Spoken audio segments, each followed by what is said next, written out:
Assalamualaikum warahmatullahi wabarakatuh. Pemirsa yang dicintai oleh Allah SWT, apa kabar dengan puasa Anda hari ini? Bagaimana dengan bulan Ramadan yang hari ke-10 insya Allah makin khusyuk, makin dekat dengan Allah dan makin mengenal siapa Allah kita sebetulnya, ya Pak Abu. Dan seperti biasa dalam keajaiban sholat, Pak Ustadz Abu Sangkan menemani Anda. Assalamualaikum Pak Abu. Dan saya ingin menyapa ini ibu bapak yang ganteng dan cantik dari kelompok pengajian karyawan-karyawati Kementerian Pekerjaan Umum. Assalamualaikum. Saya mestinya kantornya di sana. Iya. Nggak boleh di TV, mestinya jadi di situ kantornya. Pak Abu, hari ini ada ma'rifatullah dan syahadat. Iya. Kita ini mau ibadah kepada siapa? Kita mau menyebut nama seseorang, harus tahu orangnya siapa. Saya mau berbakti kepada siapa? Selama ini kita nggak jelas, makanya wajahnya kan nggak jelas semua nih. Jadi ada tujuan sebenarnya. Dalam satu kaidah agama, awaluddin ma'rifatullah. Awalnya agama harus kenal. Loh, kita mau sujud sama siapa? Kita memuja sama siapa? Jangan salah pujaan kita, jangan sama tuyul lagi kan? Memuja. Ada satu problem yang kita hari ini kenapa tidak terlalu serius, karena awalnya adalah tidak kenal siapa sebenarnya Tuhan kita itu. Dan kita maksudnya kenal juga lebih dalam lagi. Sampai sekarang kita geram yang kita yakin adanya Allah, tapi yang mana? Meraba-raba. Sampai sekarang itu kita itu betul-betul tidak ada perasaan takut, tidak ada perasaan apa-apa. Kita tidak ada perasaan yang semuanya tidak ada getaran sama sekali. Sehingga ini menjadi problem tersendiri bagi ahli ibadat. Makanya ada satu kaidah pengajaran agama dikatakan bahwa tidurnya orang yang punya ilmu itu lebih baik daripada ahli ibadah yang tidak punya ilmu. Gitu. Orang yang punya ilmu lebih tinggi derajatnya daripada yang tidak punya ilmu. Sama pun orang yang beribadah, tanyakan, Anda ngapain? Saya lagi zikir. Zikir siapa? Tidak tahu, disuruhnya begini, suruh ngamalkan sekian ribu kali. Loh, miki. Ada seseorang yang punya ilmu. Ketika orang saya kasih alamat, rumahnya Abu Sangkan, Jalan Kemang Sari 4 nomor 5 Jati Bening Baru Bekasi. Wah, jelas alamatnya. Tapi tidak tahu orangnya yang mana. Tapi orangnya itu nggak sama dengan Arifin Ilham, tidak sama dengan UJ, tidak sama dengan MZ. Pokoknya nggak sama sama dia. Dia berangkat mencari jalan itu. Oh, ini alamatnya. Oh, betul. Mana namanya Pak Abu? Oh, ini. Sama nggak dengan yang dikatakan nggak sama dengan UJ? Nggak sama. Oh, betul. Ini orangnya. Oh, baru kupanggil Pak Abu. Nggak usah sama ini Pak Abu. Loh, malah kacau tuh. Juga dipanggil sederhana sekali panggilannya itu, karena harus kenal. Makanya orang sholat nggak usah sampai metenteng. Tahu metenteng sampai Allah. Ini pasti karena nggak tahu. Kalau nggak tahu ya jelas. Allah mengatakan, aku tidak bisa dilihat oleh matamu. Kan lensa matamu tidak akan mampu melihat diriku. Kan gitu. Harus jelas. Kalau udah yakin tidak bisa lihat, untuk apa sampai metenteng di pelototin sampai konsentrasi itu? Sadari nafasmu itu aku yang menggerakkan. Loh, ada. Kau buktikan ada satu kehendak dalam tubuh saya. Engkau diam sejenak, ada satu gerak yang bukan saya gerakkan. Ketika saya bernafas, oke, saya punya kehendak. Coba Anda tahan nafas Anda, nggak usah lama-lama, 5 menit aja. Ada satu dorongan untuk nafas lagi yang saya tidak bisa menahan nafas itu, gerakan itu. Nah, kembali lagi, sampai kini kita tidak tahu. Allah sering mengatakan dalam Al-Quran, nanti ada satu saat Anda akan pasti bertanya, yas'alunaka fa idza sa'alaka 'ibadi anni fa inni qarib. Apabila ada hamba-hambaku bertanya tentang aku, katakan, aku ada dekat. Bahkan dijelaskan lagi, wa nahnu aqrabu ilaihi min hablil warid. Ini sering orang mengatakan, ngapain kita nanya tentang Allah? Ngapain kita bicarakan Allah? Kalau Allah sudah ngomong, aku akan siap menjawab. Katakan ya Muhammad, jangan kau sembunyikan. Apabila ada hambaku yang bertanya tentang aku, katakan, sebut saja bahwa aku ada dekat. Betul. Nah, Pak Abu, jadi sebetulnya hari ini kita diajak dengan Pak Abu untuk betul-betul mengenal Allah sehingga kehusyuan itu akhirnya bisa menghasilkan getaran, menghasilkan ketenangan, dan menghasilkan kedekatan. Betul. Dan sebetulnya hari ini juga Pak Abu sedang melatih semua pemirsa untuk latihan meninggal, supaya nggak takut jadinya. Itulah. Sebenarnya gini, kenapa sih orang tidak takut tidur? Kok takut mati? Lo mati belum pengalaman kok takut? Lucu. Kan gitu. Sebenarnya yang menakutkan justru tidur. Orang tidur itu sama dengan mati. Allah mengatakan, Allah yatawaffal anfusa hina mautiha wallati lam tamut fi manamiha. Allah mencabut nyawa yang mati lalu tidak kembali lagi, dan Allah juga mencabut nyawa yang sedang tidur namun tak kembalikan lagi. Jadi setiap hari mati sebenarnya itu. Baik Pak Abu, kita seperti biasa akan buka line telepon untuk Anda pemirsa yang ingin menghubungi Pak Abu Sangkan dan ingin bertanya seputar topik hari ini, yaitu pengenalan Allah dan syahadat. Silahkan Anda menghubungi 02158304050. Mudah sekali untuk mengingatnya, 02158304050. Tetaplah dalam keajaiban salat. Didukung oleh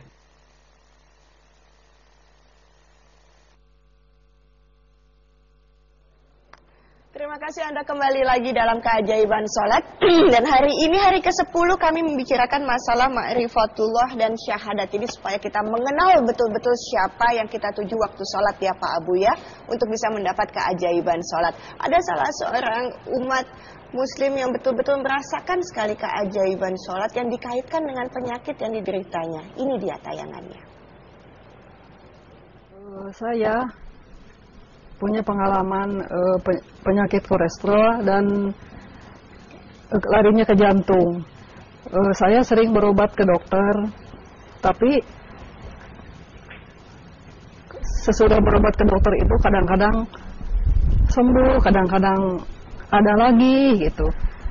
Jadi saya itu bingung ya, harus bagaimana saya itu. Udah gitu, pikiran saya itu merasa tidak tenang, merasa cemas, dan akhirnya saya itu dibawa sama suami saya pelatihan salat khusyuk. Alhamdulillah dengan kegiatan ikut salat khusyuk, hati saya merasa damai dan merasa tenang. Terus saya itu punya penyakit di pinggang, merasa nggak enak, sakit sekali gitu. Dengan latihan salat khusyuk, pinggang saya merasa enak, merasa bebas bergerak. Yang dulunya saya itu hampir nggak bisa nyetir kendaraan lagi. Alhamdulillah sekarang saya udah bisa lagi membawa kendaraan. Dengan adanya salat khusyuk, saya tuh alhamdulillah merasa hati damai, merasa hati tenang, dan segalanya saya pasrahkan kepada Allah Subhanahu wa Ta'ala. Dengan gerakan-gerakan yang saya sholat yang gerakannya yang betul, alhamdulillah penyakit saya itu bisa sembuh kembali. Ibu Neneng, terima kasih banyak atas testimoninya. Ini hari ke-10 yang saya dengarkan ungkapan-ungkapan perasaan seseorang yang sudah mencapai tingkat kehusyuan, yang pada akhirnya bonusnya penyakitnya sembuh. Tujuannya adalah mau bertemu dengan Allah, bonusnya jadi sehat. Pertanyaan saya Pak Abu, kalau semua orang bisa khusyuk dan semuanya sehat, penuh dunia Pak Abu, tidak ada yang meninggal. Udah sehat semua. Betul gak sih logika saya? Sebenarnya bukan gitu Mbak Sana. Jadi meninggalnya malah nggak sakit. Seperti orang tidur itu kan sebenarnya kan meninggal tanpa sakit, tapi bisa pulang ke Allah. Jadi kita ingin bahagia, matinya mati sehat. Amin. Jadi matinya mati sehat. Jadi bukan mati menderita. Orang sudah kejang-kejang, wah susahnya mikirin sakitnya malah nggak mikirin Allahnya kan gitu. Betul. Tapi kalau sehat kan enak. Betul. Kita juga mati juga kapanpun. Tapi dengan matinya bahagia. Amin. Mati yang badannya nyaman. Aku badannya nyaman. Bentar lagi saya harus mati. Seperti orang tidur. Allah yatawaffal anfusa hina mautiha wallati lam tamut fi manamiha. Allah mengangkat jiwa yang mati, namun tidak kembali lagi. Dan Allah juga mengangkat jiwa yang sedang tidur, namun dia kembali lagi. Makanya ada doanya. Bismikallahumma ahya wa bismika amut. Doa menjelang tidur, menjelang mati. Coba terjemahkan. Dengan nama ya Allah aku hidup, dan nama ya Allah aku mati. Kan gitu kan? Alhamdulillahilladzi ahyana ba'da ma amatana. Kan itu wa ilaihin nusur. Doa setelah mati. Allah menyadarkan dengan kalimat antara hadis doa tadi dengan Al-Quran match. Bahwa tidur itu mati. Nanti malam kalau ngajak suami, "Pak, kita mati ya." Jadi kita tidak takut lagi. Rasa takut itu diciptakan oleh pikiran kita sendiri. Padahal setiap malam nyawa kita betul diambil betulan. Kita tidak sadar beneran. Dan proses orang tidur dan proses orang mati itu sama. Pertama, sepintar apapun sebelum mati atau sebelum tidur, ilmunya dicabut. Menjelang tidur, lihat wajahnya. Walaupun ada sehebat apapun, orang yang cantik sekalipun, nanti saya tengok sana semua tidur, cantiknya diambil. Gak ada cantik-cantiknya, itu gak ada. Orang yang sombong pun diambil ilmunya. Menjelang tidur, semua yang milik Allah diambil. Yang pertama adalah diambil adalah penglihatanmu, pendengaranmu. Setelah kita mati, dicabut, lensa mata kita masih ada sekarang? Ada. Saya bisa melihat sekarang? Bisa. Baik, ketika saya tidur, pertama kali nyawaku diambil oleh Allah. Bukalah orang tidur matanya, lensanya mata masih ada, korneanya masih ada, korteksnya masih ada. Bisa lihat nggak? Enggak. Ternyata yang melihat bukan lensa mata. Kemana yang melihat? Aku adalah roh yang diambil Allah, yang pergi ke Allah. Ini yang banyak nggak sadar. Mengapa mati kita tidak bahagia ketika tidur? Malah kita mimpi yang buruk. Adakah siksa di tidur? Ada. Seandainya hari ini Anda tidur bermimpi dikejar ular tapi tidak kena-kena, dan ularnya 3 keranjang. Biasanya mimpi ular mau kawin. Tapi kalau banyak dikawin banyak gimana? 2 keranjang ngejarin tapi tidak dapat. Mau bikin tidak kena-kena. Apa yang dirasakan? Durasinya 2 hari 2 malam. Betul. Biasanya kita mimpi paling sebentar saja dicabut. Itu juga siksaan. Betul. Bisakah tidur ini adalah bisa kembali pada Allah? Nanti kita bahas lebih dalam. Hari ini saya bahas tentang pengenalan kepada Allah. Kita sering mengatakan, di mana Allah?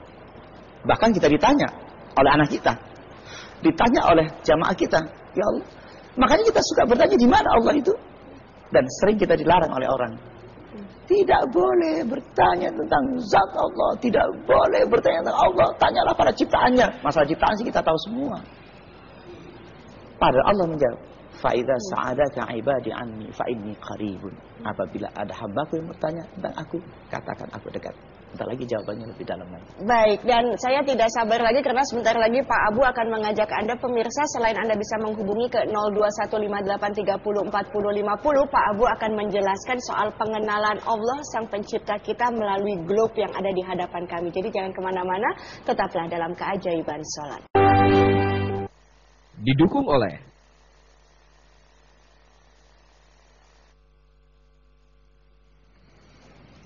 Terima kasih Anda kembali lagi dalam Keajaiban Sholat. Seperti biasa saya selalu mengingatkan 021583404050 untuk Anda pemirsa yang ingin menghubungi ke studio kami bertanya sesuai dengan topik hari ini. Ada Pak Asep Arofah yang ingin bertanya di studio, Pak, silakan.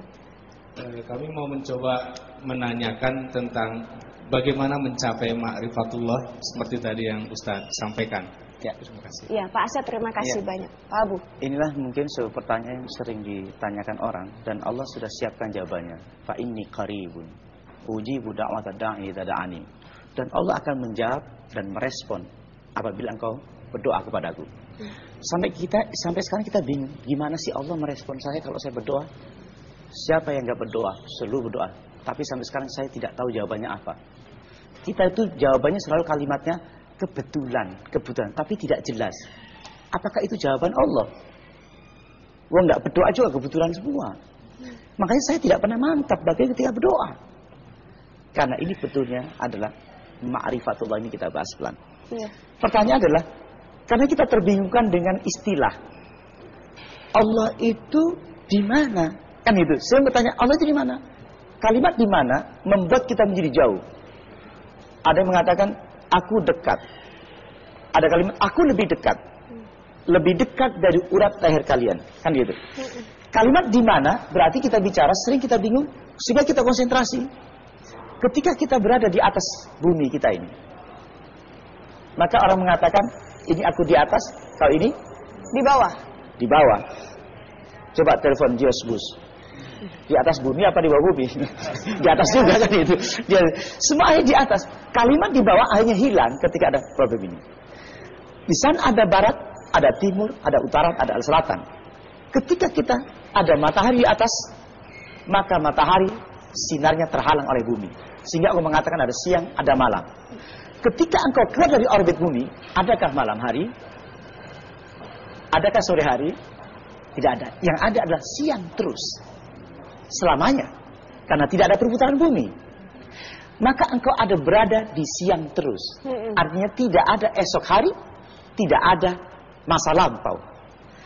Orang di sini mengalami masa akan datang dan masa akan waktu lampau. Orang di sini akan mengalami ada siang dan ada malam. Ketika engkau keluar dari orbit bumi, maka di sini tidak ada siang, tidak ada sore hari, tidak ada malam hari. Yang ada adalah siang terus. Berarti hari ini terus. Dan tidak ada akan datang dan tidak ada waktu kemarin. Allah tidak butuh waktu. Sehingga ia ada sekarang. Terus menerus.